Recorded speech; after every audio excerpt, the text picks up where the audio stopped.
Is multifamily a good option for a first-time home buyer? So I know in the past we've talked about if you're an FHA buyer, you could buy a duplex or triplex or even a quadplex with your FHA loan. You live in one of the units, you have the other units rented out. That would help pay your mortgage payment.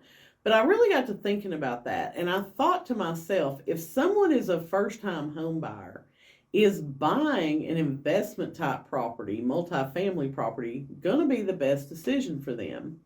Because if they're a first time home buyer, they've got to get used to doing home maintenance themselves. They've got to get used to these little DIY projects.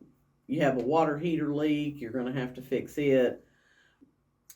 Is it really good to try and throw in that mix that you're going to be responsible for maintenance on these other units, that you're going to be responsible for collecting rent and having lease agreements in place with these people?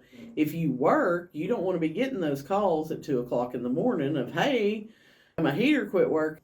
So it kind of made me question that whole philosophy of, is that going to be the best way for somebody to get into the housing market is by buying a multifamily?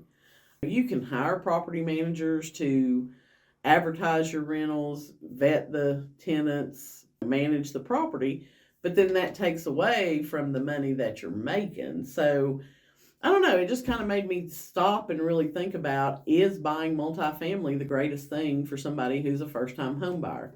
What are your thoughts on that? Let me know in the comments.